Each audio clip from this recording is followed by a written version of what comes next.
Plus M effect minus I effect होता है, लेकिन माइनस आई इफेक्ट डोमिनेटिंग होता है।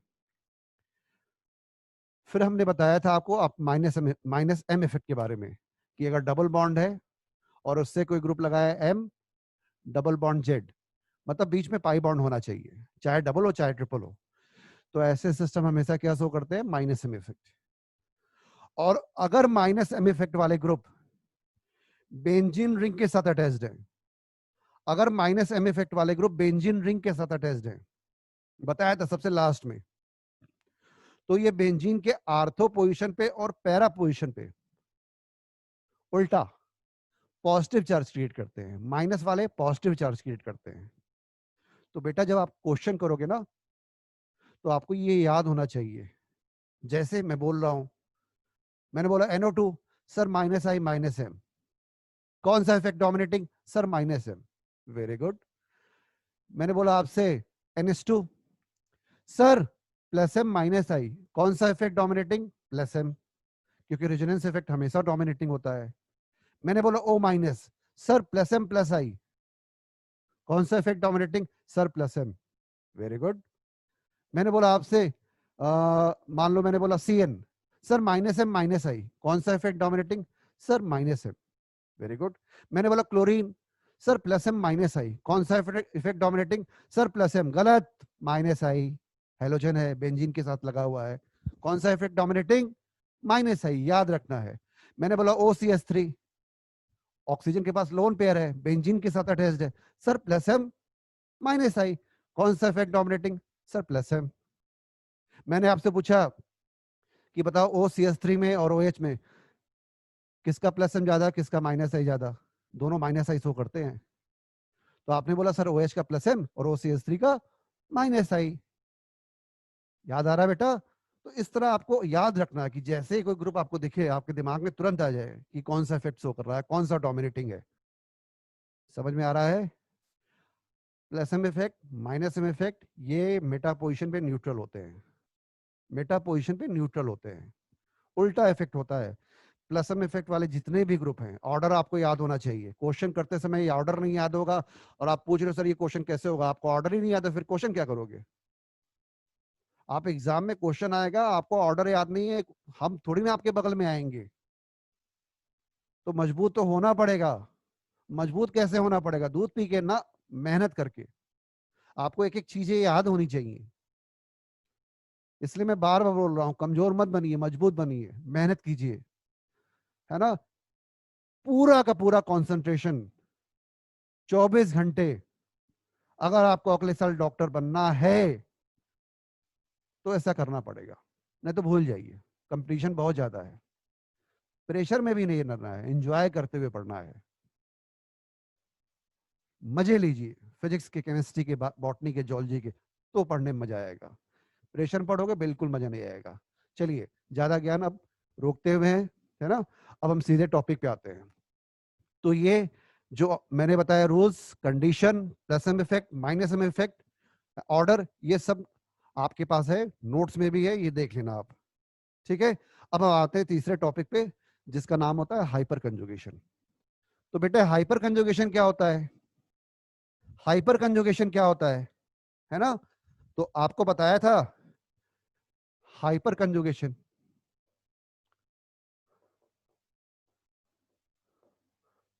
या इसी को नाम क्या दिया जाता है, सिग्मा पी रेजोनेंस का, या इसी को नाम दिया जाता है क्या, नो बॉन्ड रेजोनेंस का, या इसको ही नाम देते हैं बेकर नाथन इफेक्ट का। तो पिछले क्लास में मैंने बताया था डीलोकलाइज बॉन्डिंग का कॉन्सेप्ट, याद आया? Delocalization of pi electron with vacant orbital, either either p और डी, उसको रेजोनेंस बोला जाता है। बगल में वैकेंट ऑर्बिटल होना चाहिए पाई इलेक्ट्रॉन के। और मैंने आपको ये बताया था कि जब भी सिग्मा इलेक्ट्रॉन डीलोकलाइज्ड होता है वैकेंट ऑर्बिटल के साथ, तो उस घटना को नाम देते हैं हाइपर कंजुगेशन का। तो सिंपल सी बात है, पाई इलेक्ट्रॉन ज्यादा मोबाइल होते हैं, ज्यादा रिएक्टिव होते हैं, तो जो रेजोनेंस है जिसमें पाई इलेक्ट्रॉन का इन्वॉल्वमेंट है, वो ज्यादा इफेक्टिव होगा as compare to hyperconjugation. ठीक है मेरे बेटे, समझ में आ रहा है? चलो, तो हाइपर कंजुगेशन की डिफिनीशन क्या है, ध्यान से सुनिए। It is delocalization of sigma electron with vacant orbital, जो भी वैकेंट ऑर्बिटल है। और यहां पर वैकेंट ऑर्बिटल जो मोस्टली होते हैं, यहां पर जो वैकेंट ऑर्बिटल मोस्टली होते हैं वो क्या होते हैं? वो जो वैकेंट ऑर्बिटल मोस्टली होते हैं वो पी होते हैं। तो ये तो डिफिनेशन बता दिया, delocalization of sigma electron with vacant orbital. अब आते हैं बोर्ड पे और देखते हैं कैसे होता है।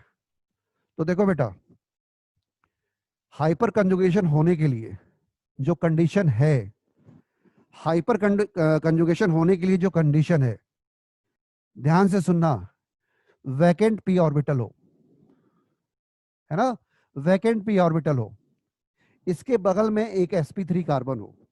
ये vacant P orbital, vacant P orbital का मतलब होता है कार्बन sp2 हो, कार्बन sp2 हो, तभी तो एक पी ऑर्बिटल क्या होगा, खाली होगा। वैकेंट पी ऑर्बिटल, बगल में sp3 कार्बन, और इसके पास कम से कम एक हाइड्रोजन हो। इस sp3 कार्बन से एक हाइड्रोजन लगा रहे, मतलब ये कार्बन sp2, ये कार्बन sp3, और इससे एक हाइड्रोजन लगा रहे, मिनिमम एक हाइड्रोजन। इसी को बोला जाता है अल्फा हाइड्रोजन। इसी को हम क्या नाम देते हैं, अल्फा हाइड्रोजन नाम देते हैं। समझ में आ रहा है? तो this is the condition for hyper conjugation. अब बोर्ड पे देखें, देखो आप सामने ध्यान से, ये CS2 है पॉजिटिव, और ये ले लिया CS2H, सही है? जल्दी बोलो बेटा, सही है? जी हाँ। तो बताओ, ये कार्बन sp2 है, इसके बगल में ये sp3 कार्बन है, इसके पास हाइड्रोजन भी है, तो कंडीशन सेटिस्फाई, यही बताया है आपको। तो इसमें हाइपर कंजुगेशन होगा। अब इसमें हाइपर कंजुगेशन कैसे होगा, देखो आप, मैंने आपको पिछले क्लास में बताया था कि हमेशा इलेक्ट्रॉन डेंसिटी मूव करती है पॉजिटिव चार्ज की तरफ जहां पर इलेक्ट्रॉन की कमी है, और हमेशा इलेक्ट्रॉन डेंसिटी अवे मूव करती है अगर बगल में इलेक्ट्रॉन डेंसिटी है, मतलब नेगेटिव चार्ज है, लोन पेयर है या पाई बॉन्ड है, तो उससे दूर भागेगी। ठीक है, इलेक्ट्रॉन डेंसिटी मूव करती है टुवर्ड्स पॉजिटिव चार्ज और towards system which is electron deficit, electron deficient होते हैं। और पाई इलेक्ट्रॉन डेंसिटी या कोई भी इलेक्ट्रॉन डेंसिटी दूर भागती है अगर बगल में नेगेटिव चार्ज है, लोन पेयर इलेक्ट्रॉन है या पाई इलेक्ट्रॉन सिस्टम है। ये बेटा कॉन्सेप्ट होता है, दिमाग में रख लो, क्वेश्चन कभी गलती नहीं होगा, जो मूव कराते हो ना कभी गलती नहीं होगा। तो देखो आप, कैसा चार्ज है, पॉजिटिव चार्ज है, सिग्मा इलेक्ट्रॉन मूव कराना है, देखो मूव करा दिया। ये कार्बन है, ये हाइड्रोजन है, दोनों के बीच में जो ऑर्बिटल इन्वॉल्व है sp3, कार्बन sp3 है, हाइड्रोजन के पास s ऑर्बिटल, तो sp3s सिग्मा बॉन्ड। बोलो, अब ये बॉन्ड इधर मूव हो गया, तो जब ये वाला बॉन्ड इधर मूव हुआ तो क्या बन गया, CS2 double bond CH, H positive, देखो बन गया। तो हमने नाम क्यों दे दिया सिग्मा पी, ये IIT एडवांस का क्वेश्चन है ये, कि hyperconjugation is also called as. तो कभी भी आपके टेस्ट में ये क्वेश्चन आ सकता है, याद रखना है आपको। देखो आप, इसके पास वैकेंट ऑर्बिटल था यहां पर ऐसे, है ना, और यहां पर जो ऑर्बिटल इन्वॉल्व है, देखो ये हाइड्रोजन ये कार्बन sp3 है और ये हाइड्रोजन का इलेक्ट्रॉन है ऐसे, तो यही दोनों इलेक्ट्रॉन तो इधर चले गए हैं, और जब ये दोनों इलेक्ट्रॉन इधर गए हैं तो ये बन गया है। तो sigma electron is delocalized with vacant p orbital, and the phenomena is called as hyperconjugation because here sigma electron is involved. So it is also called as sigma p resonance. Why it is called as no resonance, no bond resonance? Because after hyperconjugation there is no bond between carbon and that hydrogen which is involved in hyperconjugation, so it is also called as hyperconjugation. Clear हो गया, clear हो गया, ये नाम है बस। तो ये पहला हो गया। तो अब देखो बेटा, अच्छा जल्दी बताओ, जल्दी बताइए आप, जब हाइपर कंजुगेशन हुआ तो कार्बन के ऊपर जो पॉजिटिव चार्ज था वो डिस्पर्स हुआ कि कॉन्सेंट्रेट हुआ? जल्दी बताओ। ये जो पॉजिटिव चार्ज था ये डिस्पर्स हुआ कि ये डिस्पर्स हो गया कि कॉन्सेंट्रेट हो गया? जल्दी बोलो। देखो पॉजिटिव चार्ज था यहां पर, क्या है? क्या पॉजिटिव चार्ज इस पे? पॉजिटिव चार्ज है क्या? नहीं है। तो डिस्पर्सन से, डिस्ट्रीब्यूशन से, इलेक्ट्रॉन डेंसिटी डिस्ट्रीब्यूशन से स्टेबिलिटी बढ़ती है कि कम होती है? पिछले क्लास में बताया था, सारी चीजें मैं बता चुका हूं पिछले क्लास में। अब आप पूछ रहा हो, अब आपको याद होना चाहिए। बढ़ती है, कम होती है? जल्दी बोलो। हाँ बिल्कुल सही बात है, बढ़ती है ना? तो देख लो आप, यहां पे पहला एप्लीकेशन भी आ गया कि अगर आपके पास एल्काइल कार्बोकटायन है, मतलब कार्बोकटायन के बगल में, है ना, कोई डबल बॉन्ड नहीं है, तो एल्काइल कार्बोकटायन की स्टेबिलिटी मेनली गवर्न होती है किससे? हाइपर कंजुगेशन से। जितने ज्यादा बगल में अल्फा हाइड्रोजन होंगे उतनी ज्यादा स्टेबिलिटी बढ़ जाएगी। देख लो आप, कितने हाइड्रोजन इसके बगल में हैं? 3। भाई इसने पार्टिसिपेट किया तो 1 हाइड्रोजन, और यहाँ पे 2 हाइड्रोजन और है, तो 1 हाइड्रोजन ये, 2 हाइड्रोजन ये। मतलब इसमें अगर पूछा जाए, जैसे रेजोनेंस में पूछा जाता है नंबर ऑफ रेजोनेटिंग स्ट्रक्चर, तो हाइपर कंजुगेशन में क्या पूछा जाता है? Number of hyperconjugative structure, the hydrogen which involve in hyperconjugation. There here it is 3 hydrogen is involve in hyperconjugation. Clear है? सही है? बिल्कुल। तो इसका मतलब अगर एल्काइल कार्बोकटायन की स्टेबिलिटी के बारे में आपसे पूछा जाएगा तो आपका आंसर क्या आएगा? Hyper conjugation. देख ले भाई, जितने ज्यादा होंगे उतनी ज्यादा स्टेबिलिटी होगी। क्वेश्चन बाद में करेंगे। चलो दूसरा देखो आप, सेकंड।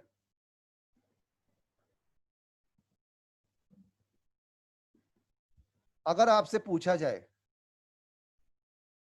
कि क्या इस फ्री रेडिकल में, अगर आपसे पूछा जाए कि क्या इस फ्री रेडिकल में हाइपर कंजुगेशन होगा? जल्दी बोले। क्या इस फ्री रेडिकल में हाइपर कंजुगेशन होगा? जी हाँ। अब रटना नहीं है, अब आपको रटाया नहीं गया है, अब आपको सिखाया गया है। होगा क्या? जल्दी बोले। sp2 है, बगल में sp3 है, हाइड्रोजन है? हाँ है। तो इसमें हाइपर कंजुगेशन होगा। कितने अल्फा हाइड्रोजन है? देखो ये sp2 है, इसके बगल में कितने अल्फा हाइड्रोजन है? 3। तो इसमें हाइपर कंजुगेशन होगा। ठीक। तो इसका मतलब कार्बोकटायन के बाद अगर हमारे पास एल्काइल फ्री रेडिकल है ना, बगल में फिनाइल नहीं है, डबल बॉन्ड नहीं है, सिर्फ एल्काइल है, tertiary butyl, isopropyl, ethyl, methyl, जहां पे डबल बॉन्ड ना हो, तो वहां पर जो फ्री रेडिकल की स्टेबिलिटी है वो मेनली किससे गवर्न होती है? वो मेनली गवर्न होती है नंबर ऑफ हाइपर कंजुगेशन से।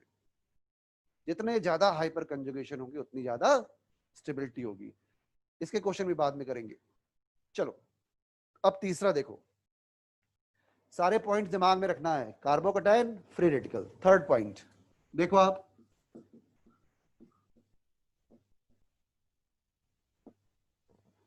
अब आपसे पूछा गया, सॉरी, अब आपसे पूछा गया कि क्या इस कंपाउंड में हाइपर कंजुगेशन हो सकता है? आपसे पूछा गया इस कंपाउंड में हाइपर कंजुगेशन हो सकता है, तो आपका आंसर आया जी हाँ, इसमें भी हो सकता है। कैसे? किसी स्टूडेंट ने पूछा सर कैसे? मैंने बोला आपको तो बताया गया है कि कंडीशन क्या है, तो फिर क्यों कैसे? सोचो आप। तो उसने बोला अच्छा, हाँ सर, वेरी गुड, बढ़िया होगा। मैंने बोला कैसे? अब तू बता कैसे होगा। तो बोला उसने सर ये sp2 है, लेकिन इसके अगल बगल कहीं भी sp3 नहीं है, तो ये नहीं करेगा।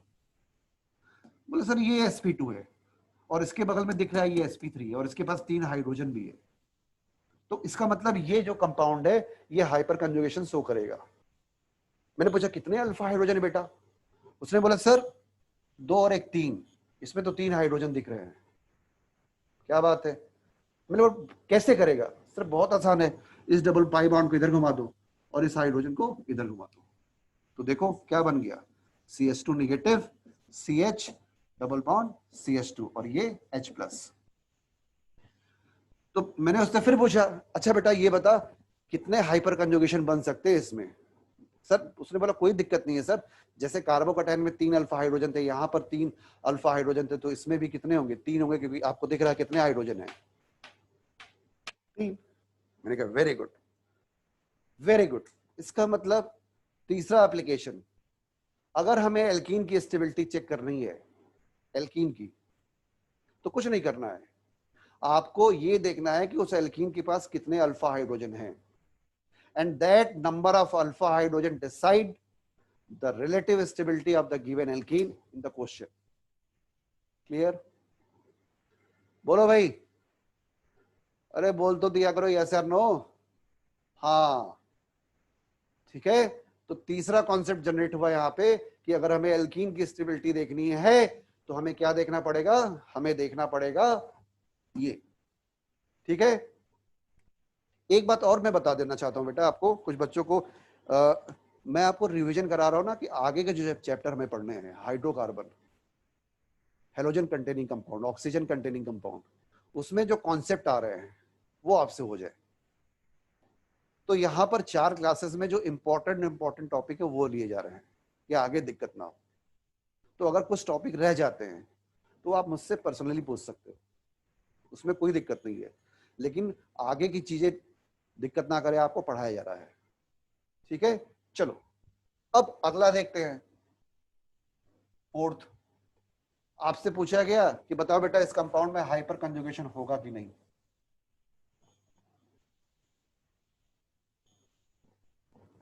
जल्दी बताओ, इस कंपाउंड में हाइपर कंजुगेशन होगा कि नहीं?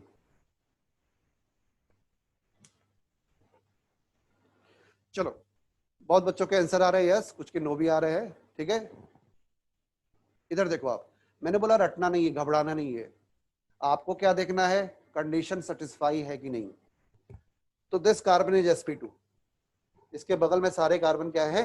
sp2 है, लेकिन ऊपर ये कार्बन sp3 है, इसके पास 3 हाइड्रोजन भी हैं, तो इसमें हाइपर कंजुगेशन होगा। मतलब जो एल्काइल बेंजीन है उसमें भी हाइपर कंजुगेशन हो सकता है। शर्त यह है कि जो कार्बन फिनाइल रिंग से डायरेक्टली अटैच्ड है, जो कार्बन फिनाइल रिंग से डायरेक्टली अटैच्ड है, उसके पास मिनिमम एक कार्बन हाइड्रोजन होना चाहिए। तो इसमें है, तो इसमें हाइपर कंजुगेशन होगा। कैसे होगा? देखो आप, ये वाला बॉन्ड इधर गया, ये वाला बॉन्ड इधर।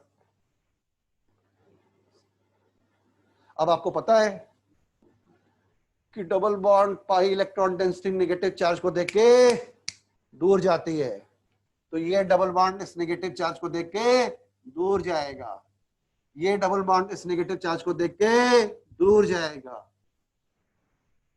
अरे सर ये तो प्लस एम इफेक्ट की तरह हो गया।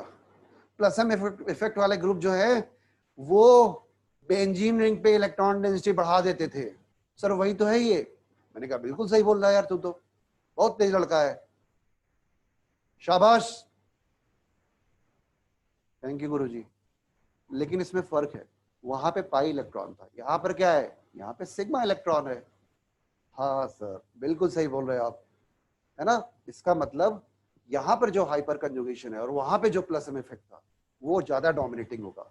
है तो सेम, यहाँ पर भी इलेक्ट्रॉन डेंसिटी बेंजीन रिंग पे बढ़ रही है, लेकिन वो ज्यादा इफेक्टिव है, ये लेस इफेक्टिव है। There is a difference between plus M effect and this type of hyperconjugation.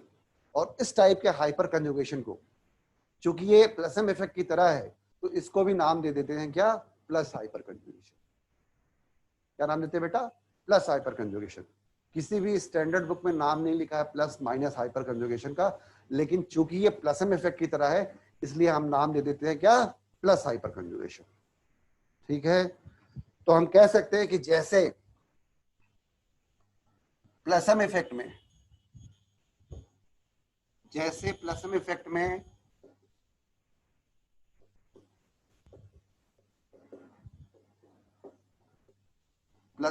में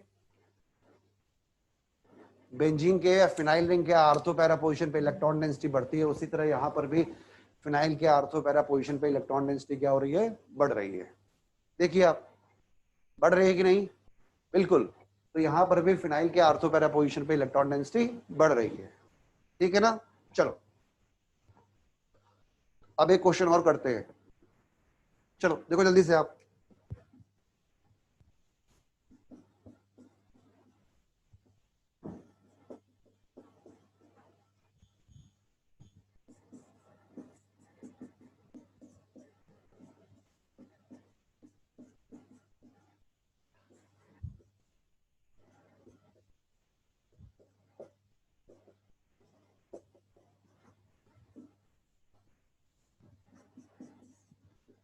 चलो बेटा ये बताओ, इन चारों में सबसे ज्यादा हाइपर कंजुगेशन किस में होगा? ऑर्डर बनाइए, आपको 30 सेकंड का टाइम दे रहा हूं, जल्दी से बताओ। इन चारों में सबसे ज्यादा हाइपर कंजुगेशन किस में होगा? आपको रूल्स याद होने चाहिए। हाँ,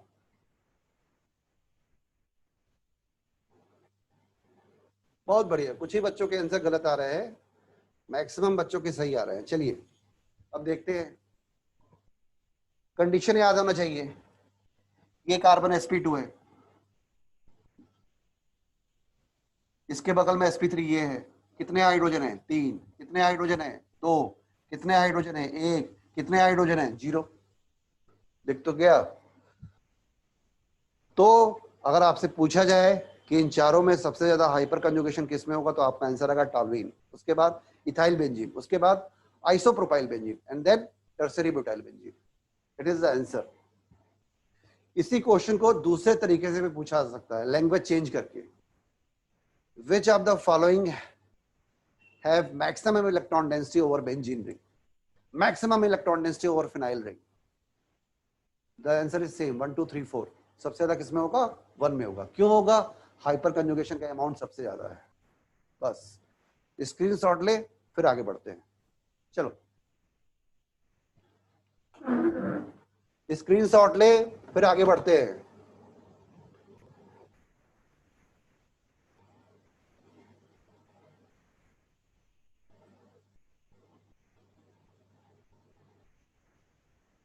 बता तो दिया बेटा, how to draw hyperconjugation structure. आपको सामने सब दिख नहीं रहा कैसे ड्रॉ किया है? इलेक्ट्रॉन डेंसिटी किधर मूव कर रहा है? जिधर पॉजिटिव चार्ज होगा। इलेक्ट्रॉन डेंसिटी किधर मूव करेगी? जो सिग्मा इलेक्ट्रॉन डेंसिटी किधर मूव करेगी? जिधर पॉजिटिव चार्ज होगा। और वो रूल बता दिया, रूल बताया आपको कि हमेशा pi electron density double bond से दूर जाती है ना? तो ये जो अब हाइपर कंजुगेशन होना है, तो ये सिग्मा इलेक्ट्रॉन है, तो ये सिग्मा इलेक्ट्रॉन से ये डबल पाई इलेक्ट्रॉन क्या होगा? दूर जाएगा, तो दूर जा रहा है ना? और आपसे जो है एग्जाम में ये थोड़ी नहीं पूछा जाएगा कि स्ट्रक्चर ड्रा करके दिखाओ। क्वेश्चन कैसे आते हैं? थ्योरेटिकल आते हैं कि ऑब्जेक्टिव आते हैं? ऑब्जेक्टिव आते हैं। तो आपको दिख ही रहा है कितने हाइपर कंजुगेशन होंगे। तो इसमें अगर पूछा जाए कितने हाइपर कंजुगेशन, आप बोलोगे 3, हो गया। चलो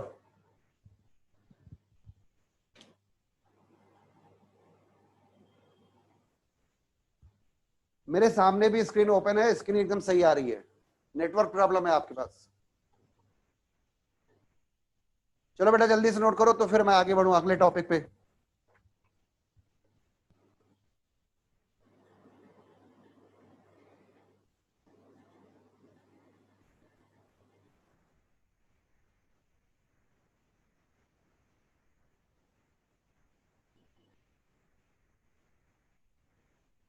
हो गया?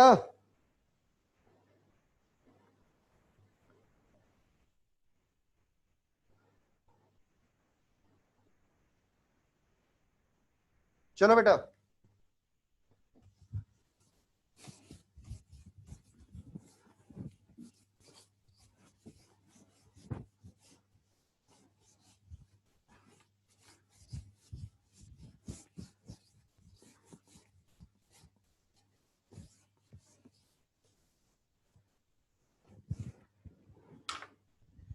चलिए यहां पर हमने हाइपर कंजुगेशन के बारे में पढ़ा।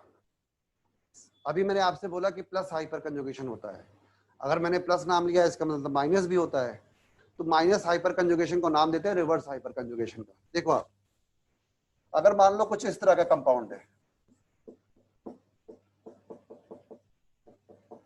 ना, मतलब यहां पर हाइड्रोजन नहीं है, 3 फिनाइल 3 फ्लोरीन है, या मान लो इस पे CCl3 लगा हुआ है, तो ऐसे compound reverse hyper conjugation show करते हैं।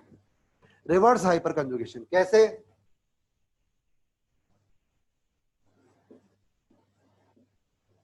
है ना, इसका जो रेजोनेंस हाइब्रिड बनेगा वो कुछ इस तरह का होगा, ऐसे।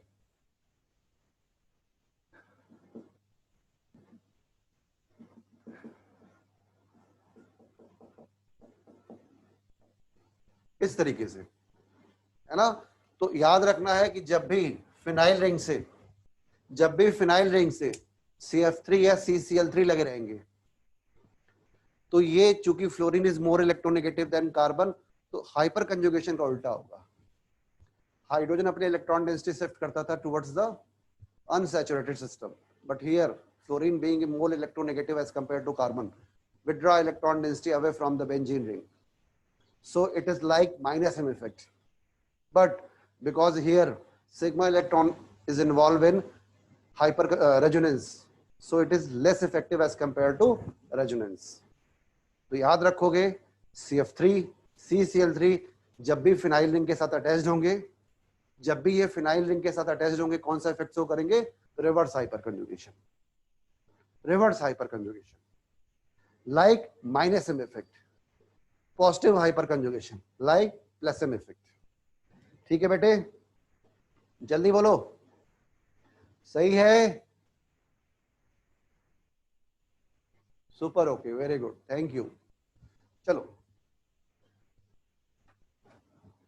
बेटा इधर देखो, आप सामने, इधर देखिए सामने जल्दी से। हाँ, इसको मिटाऊं मैं?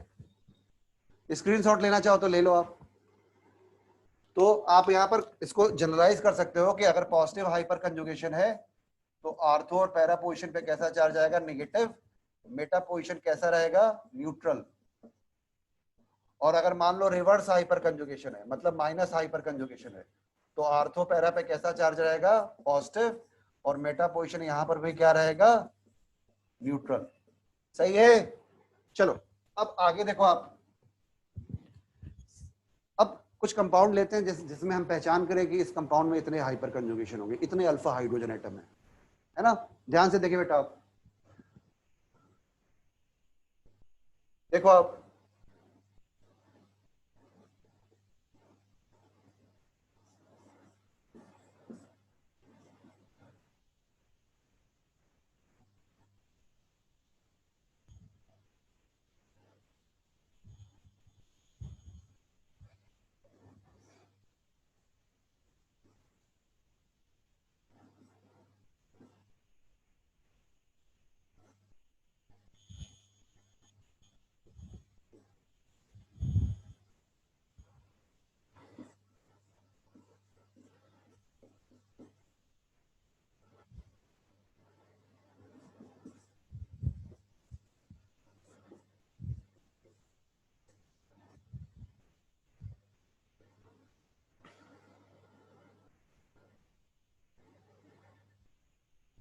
चलो बेटा देखो ध्यान से, आपकी आंखें सिर्फ बोर्ड की तरफ होनी चाहिए, आपके कान सिर्फ मेरे शब्दों की तरफ होने चाहिए, है ना। चलो इधर देखो जल्दी से, ध्यान से देखे भाई, मैं दोबारा रिपीट नहीं करूंगा, इसलिए मैं बोल रहा हूं, रिवीजन हो रहा है यहाँ पर।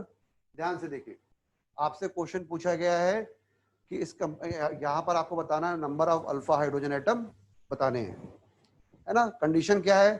आपको sp2 कार्बन देखना है, उसके बगल में sp3 कार्बन देखना है, और number of hydrogen atom attached with that sp3 carbon गिन लेने हैं बस। जितने अल्फा हाइड्रोजन एटम होंगे उतना ज्यादा स्टेबिलिटी होगी पर्टिकुलर कंपाउंड की with respect to carbocation, free radical और एल्कीन। ठीक है, चलो देखो सामने, बताओ कितने हाइपर कंजुगेशन? कितने हाइपर कंजुगेशन? बहुत बढ़िया, वेरी गुड, 9 आंसर आएंगे। हाँ देखो, ये CH3 है, ये भी CH3, ये भी CH3 है, ये sp2 कार्बन है, बगल में sp3 कार्बन, हाइड्रोजन भी है, तो कितने हो गए? 9। टर्शियरी ब्यूटाइल कार्बोकैटायन है, हाईली स्टेबल होता है, कारण हाइपर कंजुगेशन होता है। चलो देखो, इसको देखो जल्दी से, कितने हाइपर कंजुगेशन होंगे, जल्दी बोलो। देखो आप, 3 3 6 2 8 2 10, ये कार्बन sp2, ये कार्बन sp2, ये CH3, ये CH3, दो हाइड्रोजन यहां पर और दो हाइड्रोजन यहां पर, टोटल कितने दिख रहे हैं, 3 3 6 2 8 2 10। इसको देखो आप, कितने हाइपर कंजुगेशन होंगे, जल्दी कर बताओ। देख लो आप, 3 2 5 और एक 6, 3 2 5 और एक 6, इसमें हाइपर कंजुगेशन 6। अब बेटा क्वेश्चन कैसे पूछा जाएगा, है ना, क्वेश्चन कैसे पूछा जाएगा, देखो इधर पूछा गया है इसमें और इसमें, इन दोनों में किसकी स्टेबिलिटी ज्यादा होगी। आपसे क्वेश्चन पूछा गया कि इसमें और इसमें, इन दोनों में किसकी स्टेबिलिटी ज्यादा होगी, तो आपका आंसर क्या आएगा, दिस, क्योंकि यहां पर हाइपर कंजुगेशन ज्यादा है तो इस एल्कीन की स्टेबिलिटी ज्यादा होगी। बन गया क्वेश्चन, हो गया। अदर फैक्टर है ही नहीं, रेजोनेंस इसमें है ही नहीं, एक ही तो डबल बॉन्ड है। रेजोनेंस तो तब आता है ना जब दो डबल बॉन्ड हो। चलो बताओ कितने हाइपर कंजुगेशन, 4। अब आप सोचो कैसे, कितने hyper conjugation, 0। sp2 sp3 sp3 कोई हाइड्रोजन ही नहीं है, ये तो मिथाइल लगा हुआ है, मिथाइल मिथाइल 0, मिथाइल मिथाइल 0, इसमें 0, ये कार्बन sp3, ये भी sp3, ये भी sp3, कोई हाइड्रोजन नहीं है, कोई हाइड्रोजन नहीं है, 0 इसमें। चलो इसका आंसर जो बताएगा ना, मैं जान जाऊंगा सबसे अच्छा स्टूडेंट, गलती नहीं करता है वो। इसका स्टूडेंट बताएं, इसका आंसर बताएं आप, मैं समझ जाऊंगा कि आपको हर चीज दिख रही है। कितने होंगे, देखो एक स्टूडेंट के आंसर सही है, सुस्मिता, है ना, वंशिका, आमी जैन, जो सही बोल रहे हैं उनके नाम ले रहा हूं, बहुत तेजी से नाम चले जा रहे हैं। चलो ठो इधर देखो आप, इसका आंसर आएगा, देखो ये पॉजिटिव चार्ज है तो दो यहां पर दो यहां पर हाइड्रोजन, 4। और बेटा ये फिनाइल रिंग है, पीएच, तो इसको भी नहीं भूलना है, तो इसके बगल ये कार्बन sp3 हो गया, और इससे क्या जुड़ा है, एक हाइड्रोजन, तो आंसर क्या हो गया, 4 + 1 = 5, है ना। अब ऐसे क्वेश्चन आते हैं तो मुझे तो आंसर जो है बहुत ही कम सही दिखाई दे रहे थे, 10 में से 2 या 3 स्टूडेंट दिख रहे थे जिनके आंसर सही आ रहे थे, तो चौकन्ना रहना है। आपके आंसर गलत कराने के लिए हमने यहाँ पे क्या लिख दिया, पीएच, तो आपका आंसर गलत आ गया। अब आप ये बोल ही नहीं सकते कि सर आपने नहीं पढ़ाया था, है ना। ऐसे क्वेश्चन टफ नहीं होते, कहाँ टफ है क्या, ये बिल्कुल टफ नहीं है। ये हमें देखना होता है कि कौन सा स्टूडेंट स्मार्ट है, जो हमेशा चौकन्ना रहता है। तो हमें हमें टेस्टिंग करने के लिए बहुत ही टफ क्वेश्चन की जरूरत नहीं पड़ती है, ट्रिकी क्वेश्चन की जरूरत पड़ती है, जिसमें देखना पड़ता है कि स्टूडेंट का आईक्यू कितना तेज है, कितना वो चौकन्ना है। चौकन्ना मतलब आंख नाक कान हर चीज ओपन है और कॉन्सेंट्रेट सिर्फ पढ़ाई पे किया हुआ है। चलो इसको देखो आप, इधर हो गया, ये देखो आप, ये तो सबसे पहले कार्बोकैटायन sp2, कितने हो गए, 4, दो यहाँ पे है दो यहाँ पे है, फिर फ्री रेडिकल, तो दो यहाँ हाइड्रोजन है, दो हाइड्रोजन यहाँ पर है और एक हाइड्रोजन यहाँ पर है, कितने हो गए, 5। फिर डबल बॉन्ड, तो डबल बॉन्ड के बगल में दो sp3 ये हो गए हाइड्रोजन हो गए और दो ये हो गए, तो 2 2 4, टोटल 13, कितने हो गए, 13, है ना। फिर से चेक कर लेता हूँ, 2 2 4 कार्बोकैटायन के लिए, फ्री रेडिकल के लिए 2 2 4 और 1 5, और डबल बॉन्ड के लिए 2 और 2 4, टोटल 13, 13। इट इज क्लियर, हाँ। तो बेटे आप जल्दी से स्क्रीन शॉट लो, तो फिर नेक्स्ट टॉपिक स्टार्ट करो, जल्दी करें बेटा आप।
हाँ चलो ठीक है, समझ गया, थैंक यू।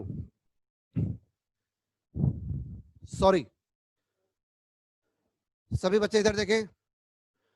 कुछ कोई स्पेशल चीज मैंने नहीं बोला है, मैंने बस बताया है आपको कि आई इफेक्ट, एम इफेक्ट और हाइपर कंजुगेशन हमने पढ़ लिया है ना। अब हमने एप्लीकेशन की तरफ बढ़ने से पहले एक और टॉपिक पढ़ेंगे, एरोमेटिक क्वेश्चन करने से पहले एक टॉपिक और पढ़ेंगे, aromatic behaviour, non aromatic behaviour और एंटी एरोमेटिक बिहेवियर। ठीक है, मैंने कोई इंपॉर्टेंट चीज बेटा नहीं बोला, आप टेंशन मत लो, कोई इंपॉर्टेंट चीज ना बोला, टेंशन नहीं लेने का। ठीक है, चलो आपको बस मैंने बोला कि plus I effect, minus I effect, plus M effect, minus M effect, कौन से ग्रुप शो करते हैं, कौन से एटम शो करते हैं, और हाइपर कंजुगेशन जो देखते हैं, जो कंडीशन है, जो हमने क्वेश्चन किए, वो आपको अब आना चाहिए, क्योंकि जब हम आगे क्वेश्चन करेंगे तो ये टॉपिक आपको आने चाहिए। उसमें तब ये कोई स्टूडेंट नहीं पूछेगा सर ये NO2 कैसा इफेक्ट शो करता है, बोल तो दिया NO2 minus M minus I effect show करता है ना। तो ये जब ये क्वेश्चन आपको आता रहेगा तो क्वेश्चन गलत होंगे ही नहीं। चलिए देखो बेटा, नेक्स्ट जो है वो क्या है, aromatic compound, anti aromatic compound और नॉन एरोमेटिक कंपाउंड। तो देखो आप इधर,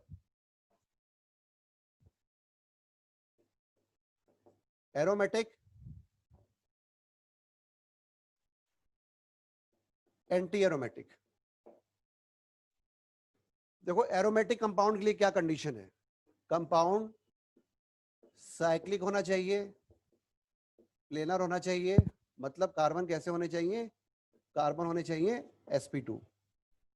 पहला कंडीशन एंटी एरोमेटिक में भी सेम होता है, जो फर्स्ट कंडीशन होता है एंटी एरोमेटिक में क्या होता है, वो सेम होता है। ठीक है, तो फर्स्ट कंडीशन एरोमेटिक और एंटी एरोमेटिक में सेम है। सेकंड कंडीशन देखो आप, यहां पर 4n+2 पाई इलेक्ट्रॉन होने चाहिए, इसको बोलते हो आप हकल्स रूल। Huckel's rule. और n की वैल्यू क्या होनी चाहिए, 0 1 2 3 4 एटसेट्रा। इसी हकल्स रूल को हम जनरलाइज कर देते हैं क्या, थर्ड पॉइंट, कंपाउंड में odd number of pi bond होने चाहिए। ऑड मतलब क्या होता है, 1 3 5। चलो एंटी एरोमेटिक कंपाउंड में पहली कंडीशन सेम होती है, सेकंड कंडीशन चेंज होती है, क्या, कंपाउंड में 4n पाई इलेक्ट्रॉन होने चाहिए और n की वैल्यू क्या होनी चाहिए, 1 2 3 4 एटसेट्रा। फ्रैक्शन में नहीं, डेसिमल में नहीं। थर्ड पॉइंट, कंपाउंड में even number of pi bond होनी चाहिए, इवन मतलब 2 4 6 etcetera. This is the condition for anti aromaticity. अब आपका क्वेश्चन आया कि सर नॉन एरोमेटिक कंपाउंड, तो जिन भी कंपाउंड में फर्स्ट कंडीशन सेटिस्फाई नहीं हो रही है, मतलब कंपाउंड साइक्लिक है, प्लेनर नहीं है, sp3 हाइब्रिडाइज कार्बन है, ऐसे सारे कंपाउंड को कहां फेंक देंगे, नॉन एरोमेटिक में। ठीक है, अगर कंपाउंड साइक्लिक है लेकिन प्लेनर नहीं है, नॉन प्लेनर है, sp3 हाइब्रिडाइज है, आग बंद करके बोलेंगे भाई तू तो नॉन एरोमेटिक है। क्या होता है ये, एरोमेटिक, नॉन एरोमेटिक या एंटी एरोमेटिक? तो बहुत ही आसान है, जो एरोमेटिक कंपाउंड होते हैं वो हाईली स्टेबल होते हैं, उसके बाद नॉन एरोमेटिक, उसके बाद एंटी एरोमेटिक, है ना। तो अगर देखा जाए कि स्टेबिलिटी ऑर्डर, तो सबसे पहले एरोमेटिक, फिर नॉन एरोमेटिक और फिर एंटी एरोमेटिक। ऑर्डर है स्टेबिलिटी का, एस मतलब स्टेबिलिटी, है ना। अब टाइम सेव करने के लिए हम इसको कोड में लिख दिए एस, तो आगे भी एस लिखूंगा, एस मतलब स्टेबिलिटी। चलो फिर अगला क्वेश्चन आया, सर ऐसा क्यों? तो आपने मॉलिक्यूलर ऑर्बिटल थ्योरी पढ़ी है, केमिकल बॉन्डिंग में दो तरह के ऑर्बिटल होते हैं, बीएमओ एबीएमओ। अगर इलेक्ट्रॉन बीएमओ में जाते हैं स्टेबिलिटी बढ़ती है, अगर इलेक्ट्रॉन एबीएमओ में जाते हैं स्टेबिलिटी कम होती है। जो एरोमेटिक कंपाउंड होते हैं उसमें मोस्ट ऑफ द जो इलेक्ट्रॉन्स होते हैं वो मूव करते हैं बीएमओ में, तो अगर बीएमओ में मूव करेंगे तो स्टेबिलिटी बढ़ जाती है, इसीलिए बोलते हो एरोमेटिक कंपाउंड। एंटी एरोमेटिक में मोस्ट ऑफ द जो इलेक्ट्रॉन बॉन्डिंग के हैं वो किधर मूव करेंगे, एबीएमओ में, तभी तो नाम आया anti aromatic, anti bonding molecular orbital में जाते हैं, तो स्टेबिलिटी क्या होगी, कम होगी। क्लियर है? तो नाम का इसीलिए पड़ा है कि वहां पर मोस्टली जो जो इलेक्ट्रॉन वो किस में मूव करते हैं एंटी बॉन्डिंग मॉलिक्यूलर ऑर्बिटल में, ये याद रखोगे आप। सही है, चलिए देखो बेटे, इतना हो गया। अब जल्दी से एक दो एग्जाम्पल, यहाँ जगह बचा है मैं यहीं पे ले लेता हूं, फिर अगले एग्जाम्पल लूंगा। चलो इधर देखो आप सामने, ये बेंजीन है ना? तो बेंजीन में सारे कार्बन क्या है? बेंजीन में सारे कार्बन sp2 है।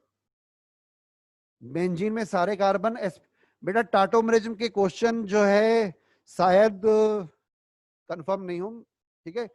अगर पढ़ सकते हो पढ़ लेना, बाकी मैं बाद में बताऊंगा कंफर्म होने के बाद अगली क्लास में। Benzene it is aromatic, non aromatic, anti aromatic.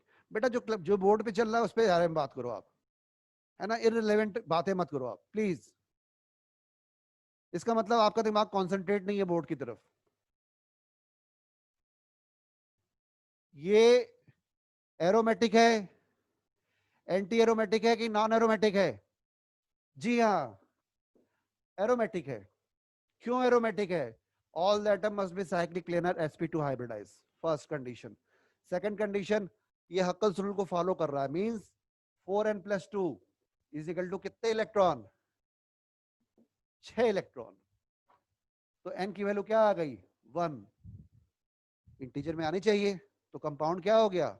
ये कंपाउंड एरोमेटिक हो गया। ये कंपाउंड क्या हो गया? ये कंपाउंड एरोमेटिक हो गया। क्लियर? चलो दूसरा देखो आप,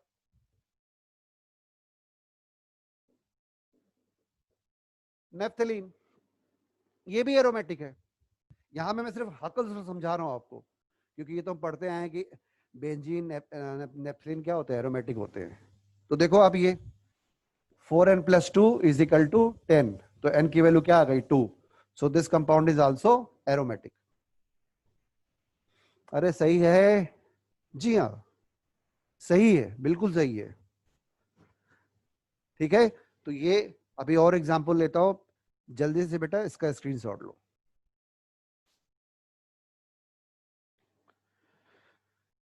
स्क्रीनशॉट लीजिए, अभी और एग्जांपल आएंगे।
चलो बेटा,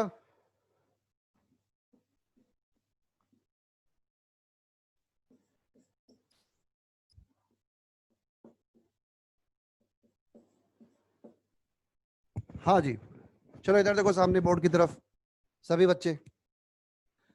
आपसे पूछा गया कि ये कंपाउंड एरोमेटिक है कि नहीं, तो सबसे पहले आपको बता दूं एनुलिन के बारे में।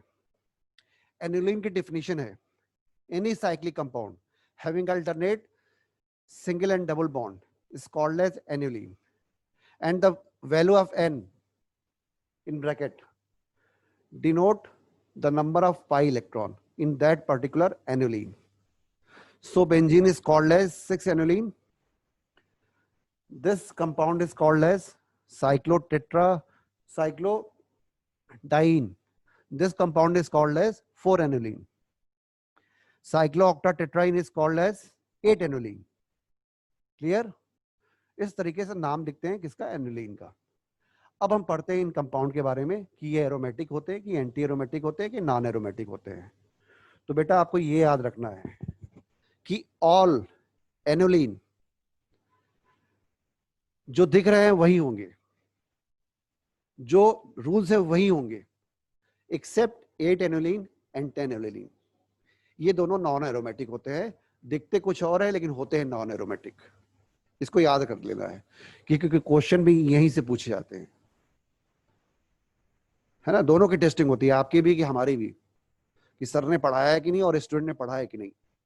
टेस्टिंग दोनों की होती है ना। और टेस्ट तो आप ही देते हो। तो देखो आप, एन एल्यूनिन। तो सबसे पहले बात करते हैं बेंजीन की। तो बेंजीन दिख ही रहा है आपको, क्या है, साइक्लिक है, प्लेनर है। कितने पाई बॉन्ड है, 3। ऑड की इवन, ऑड तो एरोमेटिक हो गया। फिर बात करते हैं इसकी, इस कंपाउंड की, साइक्लोब्यूटाडाइन की, साइक्लोब्यूटाडाइन की।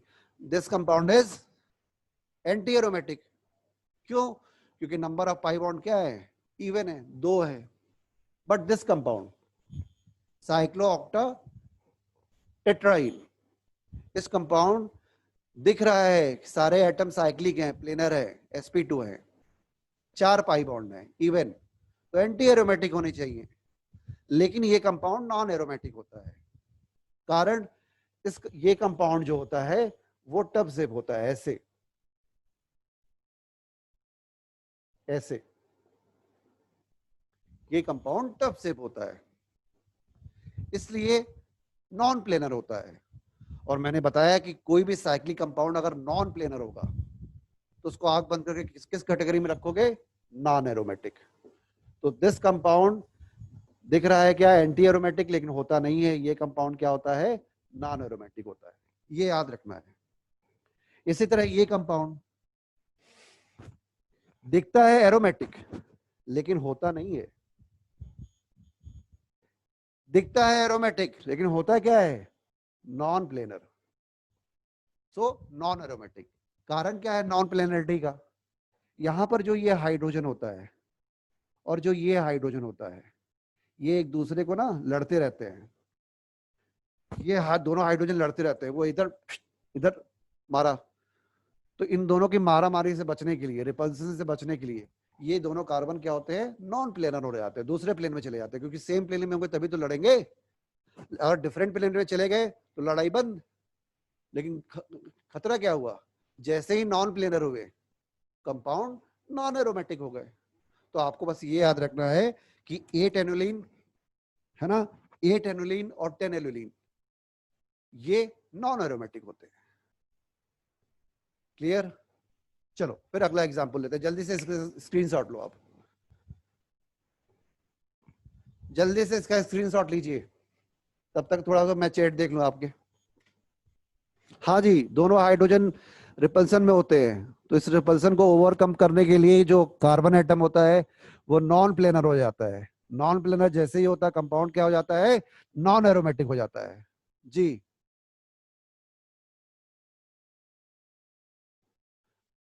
चलो बहुत बढ़िया।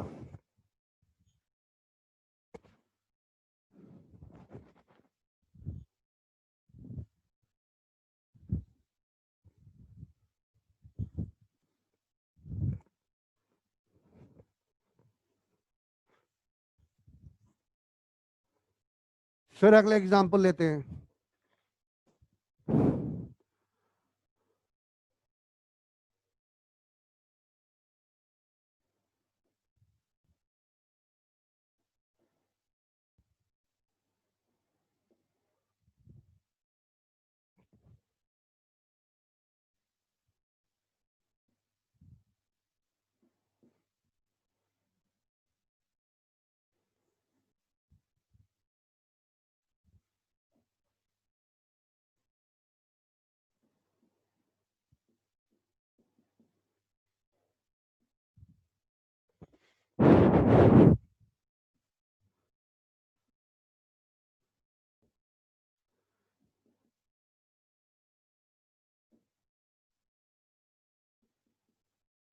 चलो बेटा देखो अब सामने,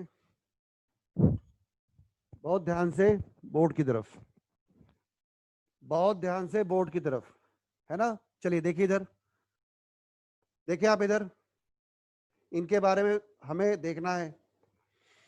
देखो बेटा, एक कॉन्सेप्ट मैं बता रहा हूं, वो दिमाग में रखोगे क्वेश्चन करने के लिए। देखो इधर जल्दी से, अगर कहीं भी इस तरह का सिस्टम है,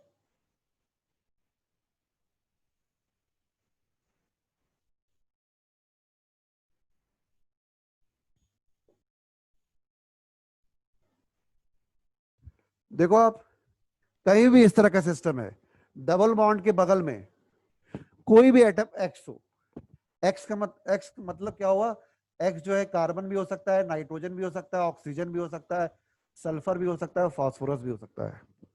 एक्स ध्यान से देना, देखना है आपको, यहां पर अगर एक्स की जगह कार्बन हो, नाइट्रोजन हो, ऑक्सीजन हो, सल्फर हो या फास्फोरस हो, और इसके पास लोन पेयर हो या निगेटिव चार्ज हो, तो हमेशा इस लोन पेयर को या निगेटिव चार्ज को आप एक डबल बॉन्ड की तरह ट्रीट करोगे।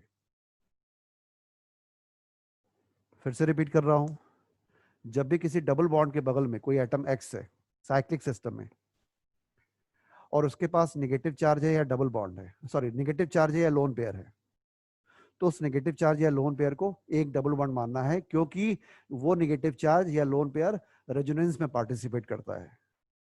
तो कभी वो लोन पेयर दिखता है, कभी वो डबल बॉन्ड दिखता है, लेकिन उसको हम डबल बॉन्ड मानते हैं। मेरी बात समझ में आ रही है? उसको हम क्या मानते हैं? डबल बॉन्ड मानते हैं।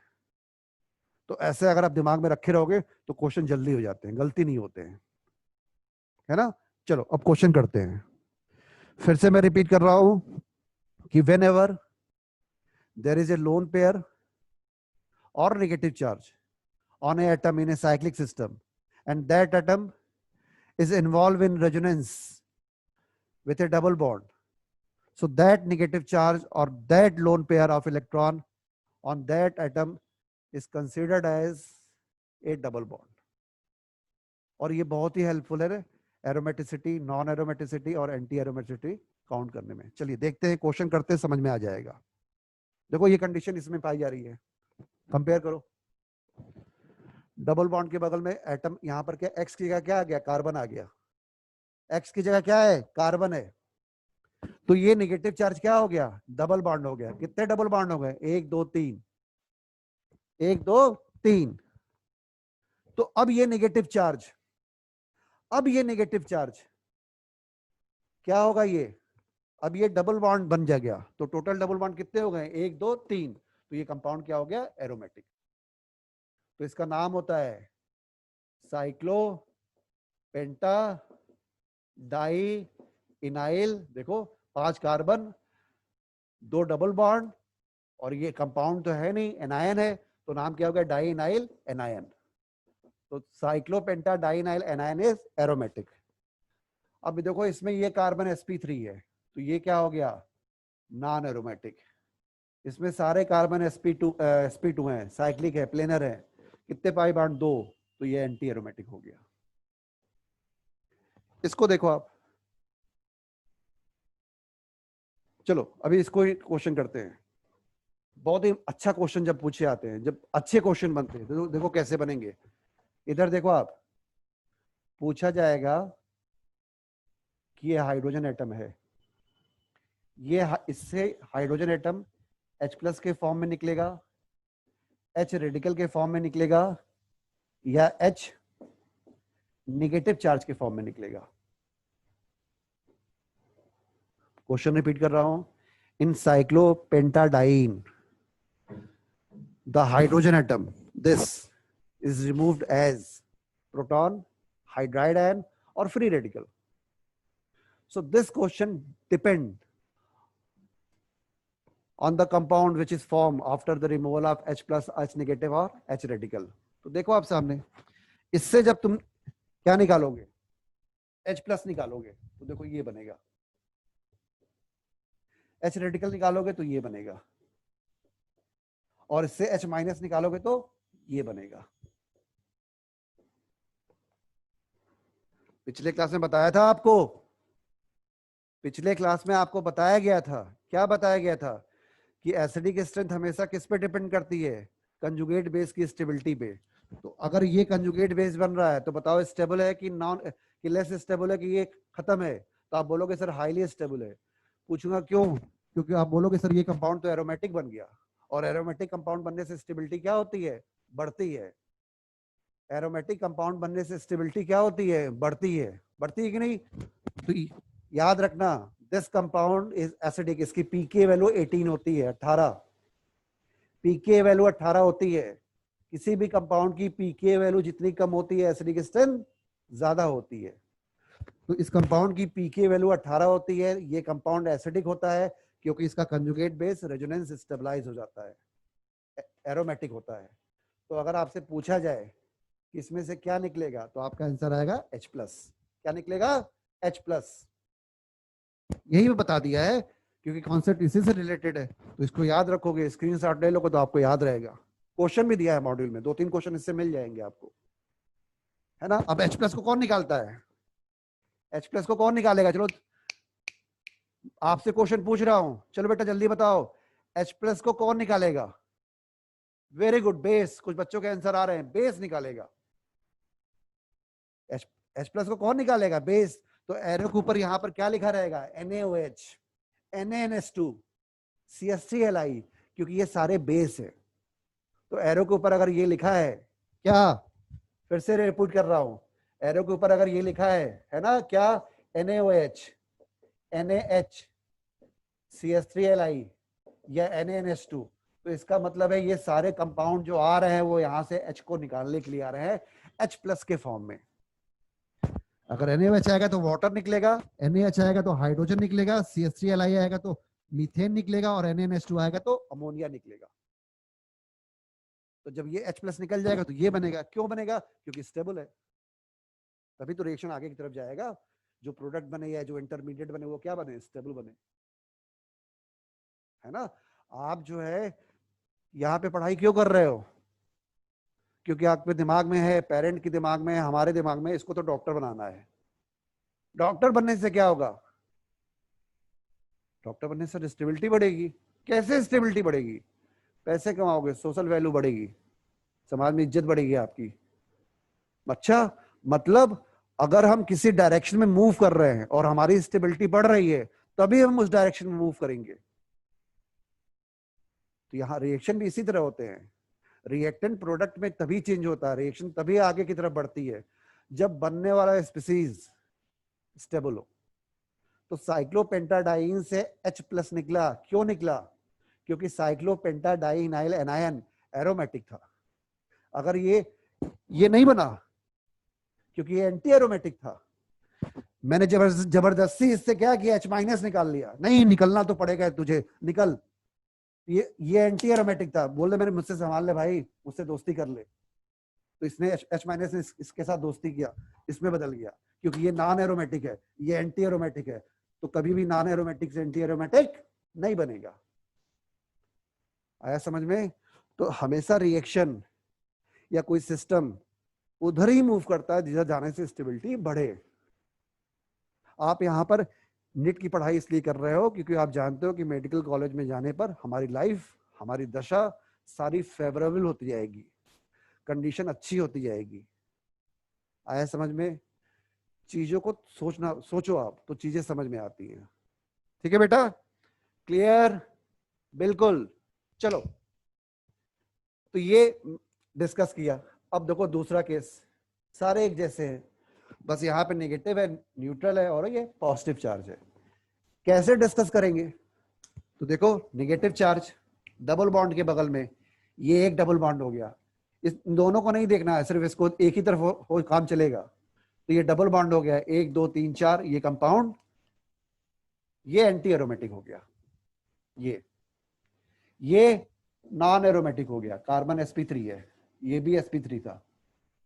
ये सर ये एरोमेटिक है, 3 पाई बॉन्ड है, सारे कार्बन साइक्लिक है, प्लेनर है, तो ये ऑड सिस्टम हो गया। ये कंपाउंड क्या होगा? एरोमेटिक होगा। Very good.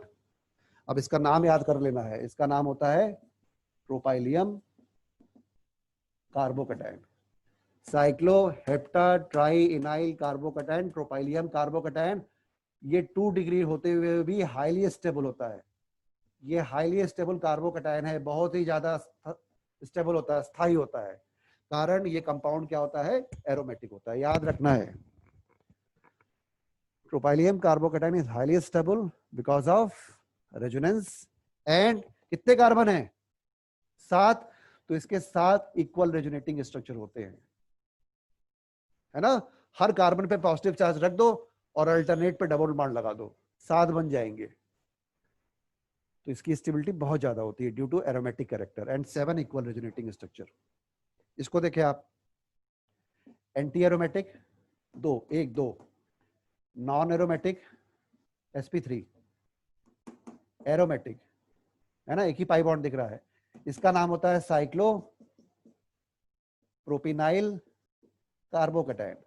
ये भी एरोमेटिक होता है ना. अब चलो आपसे क्वेश्चन पूछ लिया, इधर देखो बेटा, इसमें और इसमें किसकी स्टेबिलिटी ज्यादा होगी?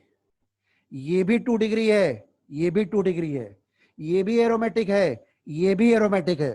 तो इन दोनों में किसकी स्टेबिलिटी ज्यादा होगी? तो आपका आंसर आएगा सर इसके 7 इक्वल रेजोनेटिंग स्ट्रक्चर थे, इसके 3 होंगे. 3 ही कार्बन है ना, तो हर कार्बन पे पॉजिटिव चार्ज लगा के अल्टरनेट पे डबल बॉन्ड रख दे तो 3 बन जाएंगे. तो इसके साथ नीचे के 3. ज्यादा स्टेबल कौन हुआ? ऊपर वाला, ये वाला. क्यों? क्योंकि पिछले क्लास में बताया था आपको कि जितने इक्वल रेजोनेटिंग स्ट्रक्चर होते हैं स्टेबिलिटी क्या होती है? ज्यादा होती है. This is the reason why cycloheptatrienoyl carbocation is more stable as compared to cyclopropynyl carbocation. Both are aromatic, highly stable, but first is more stable as compared to second because of number of equal resonating structure is more in first as compared to second. इसमें भी 5 carbon है, हर carbon पे negative charge रख दो और alternate पे double bond, तो इसके भी कितने बन जाएंगे? 5 इक्वल रेजोनेटिंग स्ट्रक्चर. आया समझ में? कितने बन जाएंगे? 5. इसीलिए ये बहुत ही स्टेबल होता है, एरोमेटिक होता है. चलो बेटा जल्दी से स्क्रीनशॉट ले लो. और एक चीज और आखिरी, अगर आपसे पूछा जाए कि इस कंपाउंड से ये जब ये बन रहा है, देखो ये न्यूट्रल था, यहां से हाइड्रोजन निकल रहा है, तो अब बताओ ये हाइड्रोजन यहां से किस फॉर्म में निकलेगा? H+ के फॉर्म में कि H- के फॉर्म में? तो यहां पर आपका आंसर आएगा H- के फॉर्म में, क्योंकि अगर यहां से तुम H+ निकालोगे, है ना, तो ये बनेगा, ये हाईली क्या है? अनस्टेबल है, एंटी एरोमेटिक है. तो इससे ये नहीं बनेगा, इससे ये बनेगा.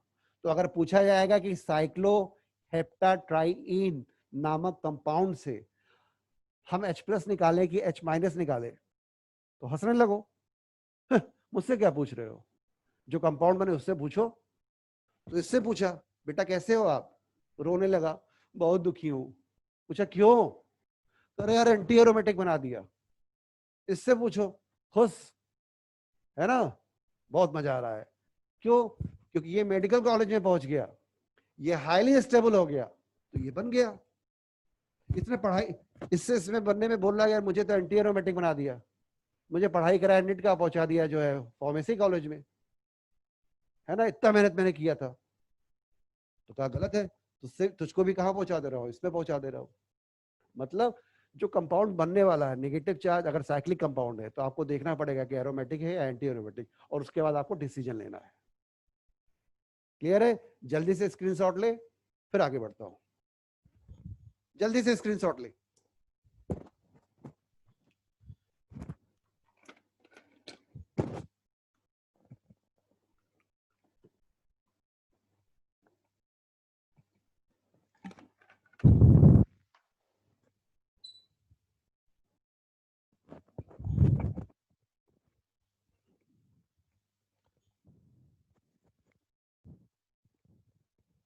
हो गया बेटा? चलिए,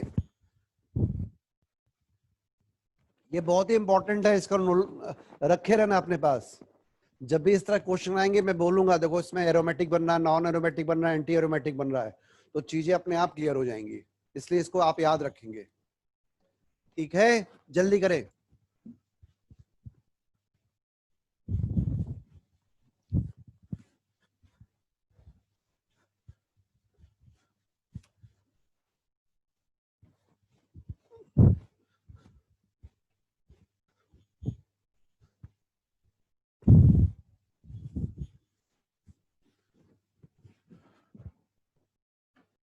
हाँ जी, चलो इधर देखिए,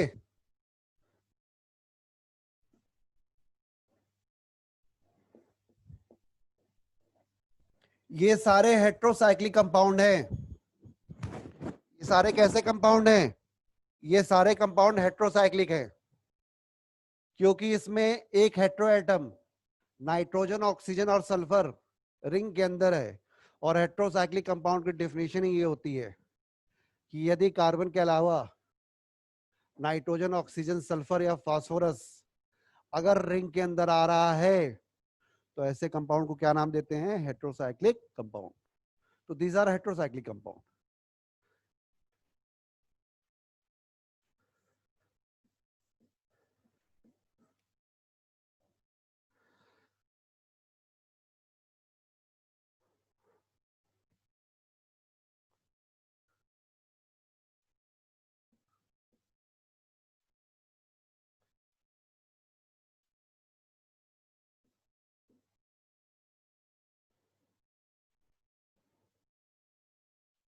चलो बेटा देखो इधर सामने,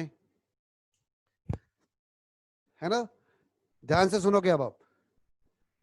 इसके पास भी लोन पेयर है, लोन पेयर है, और ये लोन पेयर है। तो डबल बॉन्ड के बगल में लोन पेयर, 1 2 3, ये कंपाउंड क्या हो गया? ये कंपाउंड एरोमेटिक हो गया।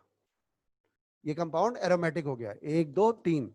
अब ये लोन पेयर डबल बॉन्ड है। इस लोन पेयर को आप किसकी तरह ट्रीट करोगे? डबल बॉन्ड की तरह। यहाँ पे 2 लोन पेयर है, लेकिन एक ही लोन पेयर देखते हैं, दूसरा लोन पेयर लोकलाइज्ड होता है। तो ये देखो आप इसको, तो 1 2 3, ये भी क्या हो गया? एरोमेटिक हो गया।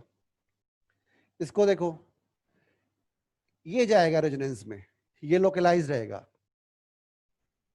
है ना? कोई भी जा सकता है, लेकिन अगर एक जा रहा है तो दूसरे को हम लोकलाइज मान लेंगे।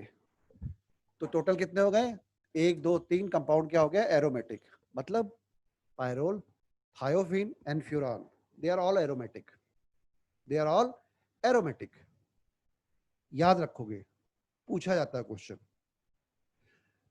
पायरोल में नाइट्रोजन का लोन पेयर, एकमात्र लोन पेयर किसमें इन्वॉल्व है? रेजोनेंस में इन्वॉल्व है, वो डबल बॉन्ड है, तो इसलिए कंपाउंड एरोमेटिक है।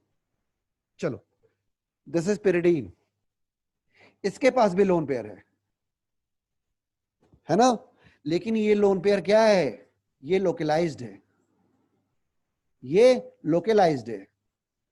और यहां पर क्या है? ये डीलोकलाइज्ड है, ये डीलोकलाइज्ड है।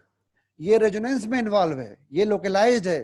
तो एक क्वेश्चन और बन गया कि इन दोनों में, या बेटा एक क्वेश्चन यहीं पर अच्छा बना देते हैं, देखो आप, है ना? पूछा गया आपसे कि ये फर्स्ट है, ये सेकंड है और ये थर्ड है, इन तीनों में किसकी बेसिक स्ट्रेंथ ज्यादा है? किसकी बेसिक स्ट्रेंथ ज्यादा है? जल्दी से बताओ, 1 2 3 में किसकी बेसिक स्ट्रेंथ ज्यादा होगी? तो बेसिक स्ट्रेंथ का मतलब क्या है? हमारे पास जो नेगेटिव चार्ज है या जो लोन पेयर है, हम दे पा रहे हैं कि नहीं? हमारे पास जो नेगेटिव चार्ज है या जो लोन पेयर है, वो हम डोनेट कर पा रहे हैं या नहीं? बेसिक स्ट्रेंथ का मतलब ये होता है। How easily a base share its electron density in the form of negative charge और lone pair with H+। Clear? With H+, जितना आसानी से शेयर करेगा, बेसिक स्ट्रेंथ उतनी ही ज्यादा होगी। ठीक, चलो देखो आप,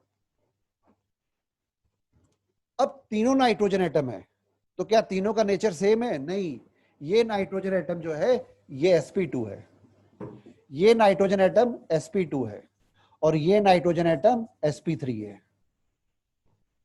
sp2 डबल बॉन्ड है ना, तो ये नाइट्रोजन जब यहां पे डबल बॉन्ड आ जाएगा तो sp2 हो जाएगा, और ये तो हाइपोथेटिकल स्ट्रक्चर है, तो ये नाइट्रोजन sp2 है, तो ये sp2, ये भी sp2, ये sp3 है ना?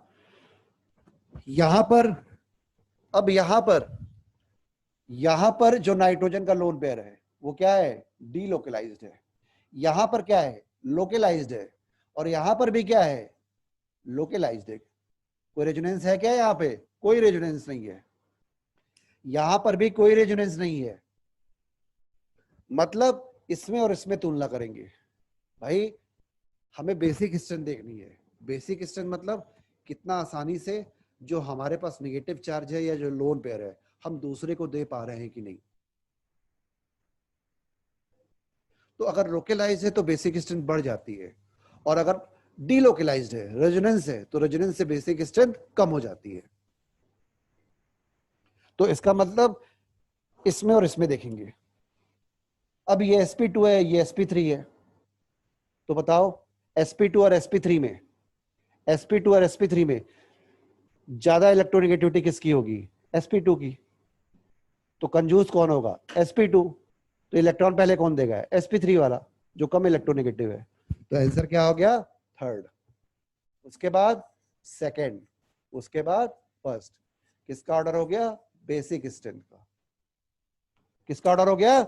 बेसिक स्ट्रेंथ का ऑर्डर हो गया। ये क्लियर है? जी हाँ, बिल्कुल सही बात है। अब आगे बढ़ते हैं। ये भी कंपाउंड एरोमेटिक है, लेकिन ये नाइट्रोजन का जो लोन पेयर है ये लोकलाइज्ड है। ये लोकलाइज्ड है। देखो आप, डबल बॉन्ड के बगल में नाइट्रोजन, ये नाइट्रोजन का जो लोन पेयर है वो जाएगा रेजोनेंस में, है ना। देखो ये वाला जो नाइट्रोजन है वो इसकी तरह है, और ये वाला जो नाइट्रोजन है ये इसकी तरह है।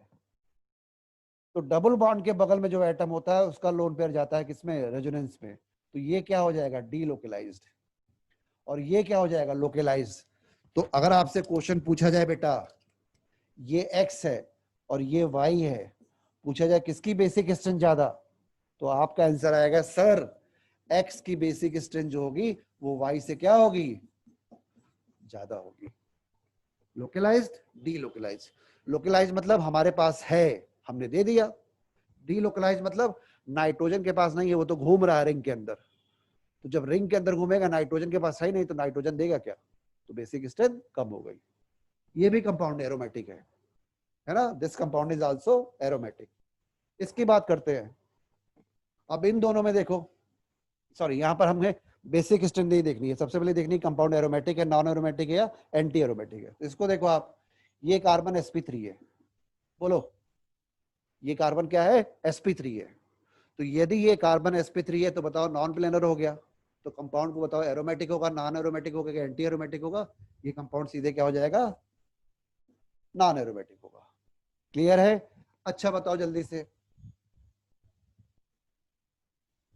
बताओ ये कंपाउंड एरोमेटिक है, नॉन एरोमेटिक है या एंटी एरोमेटिक है?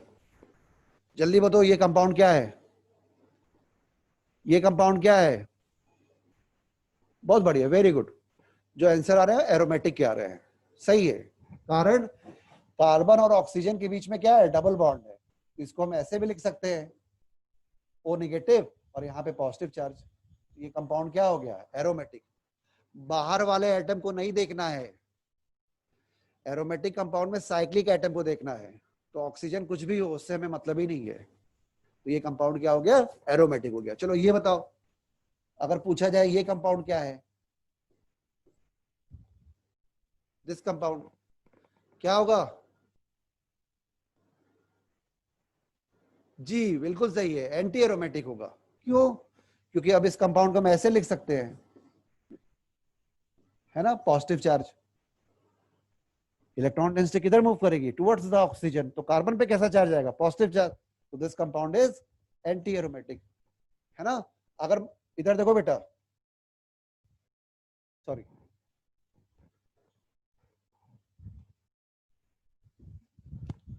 अगर आपसे पूछा जाए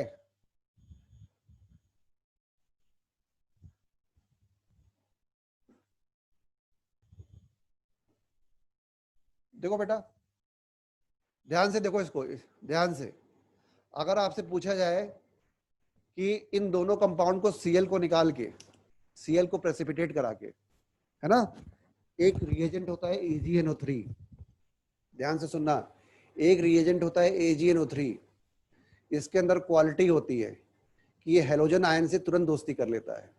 तो जहां भी इसको हैलाइड दिखते हैं उनको उठा लेता है, और हैलाइड भी बड़े खुश रहते हैं इसके साथ, प्रेसिपिटेट बना लेते हैं, है ना। AgF का व्हाइट, AgCl का व्हाइट, AgBr का हल्का येलो, AgI का बहुत येलो। तो अगर मान लो इसमें हमने डाल दिया सोल्यूशन में क्या, AgNO3, तो पहले सोल्यूशन किसका बनेगा व्हाइट प्रेसिपिटेट, इसका बनेगा कि इसका बनेगा। अब ये क्वेश्चन IQ वाला है, क्योंकि अगर ये क्वेश्चन घुमा के पूछा जाता है ना तो बच्चे ये समझ है कि Cl निकलने के बाद क्या बनेगा। अब बताओ Cl क्या होता है, नॉन मेटल होता है कि मेटल होता है? तो आपका आंसर आएगा सर Cl नॉन मेटल होता है। तो Cl इलेक्ट्रॉन लेके जाएगा कि दे के जाएगा? सर Cl इलेक्ट्रॉन लेके जाएगा। नॉन मेटल देने की प्रॉपर्टी नहीं शो करते, क्या शो करते हैं, लेने की प्रॉपर्टी शो करते हैं। तो इलेक्ट्रॉन लेके जाएगा, तो यदि Cl Ag प्लस के साथ इलेक्ट्रॉन लेके जाएगा तो करस्पॉन्डिंग कार्बन पे कैसा चार्ज आएगा? सर पॉजिटिव चार्ज आएगा। तो बताओ बेटा क्या बनेगा? सर कार्बोकैटायन बनेगा। तो यहाँ पर भी कार्बोकैटायन बना, यहाँ पर भी कार्बोकैटायन बना, Cl को हटा दीजिए। अब जो ये कार्बोकैटायन बना, दोनों में AgNO3 ऐड किया है, यहाँ पे जो कार्बोकैटायन बना वो ये बना, और यहाँ पे जो कार्बोकैटायन बना वो ये बना। बताओ दोनों में ज्यादा स्टेबल कौन है? अरे ये नॉन एरोमेटिक है, ये एरोमेटिक है, तो ज्यादा स्टेबल कौन हुआ? फर्स्ट वाला हुआ। तो क्वेश्चन आपसे किसी भी तरीके से पूछे जा सकते हैं, अगर आपका कॉन्सेप्ट सही है, अगर आपकी सोच सही है, अगर आप सोचते हो तो, है ना, डिपेंड करता सोचते हो कि नहीं, है ना, चीजों को सही तरीके से जोड़ पा रहे हो कि नहीं, तो क्वेश्चन कभी गलत नहीं होते। और ये आपकी काबिलियत है, ये मेरी काबिलियत नहीं है। निट आपको निकालना है, निट मुझे नहीं निकालना है। तो ये चीजें कैसे आती हैं? जब आप लगातार 2.5 घंटे कुर्सी पे बैठते हो, 2 घंटे बैठते हो, सिर्फ पढ़ाई के बारे में सोचते हो, आपके अगल बगल मोबाइल, टीवी, किसी भी तरह का व्यवधान ना हो, आप सिर्फ पढ़ाई के बारे में सोच रहे हो, ये नहीं सोच रहे हो कि कल हम क्या करेंगे।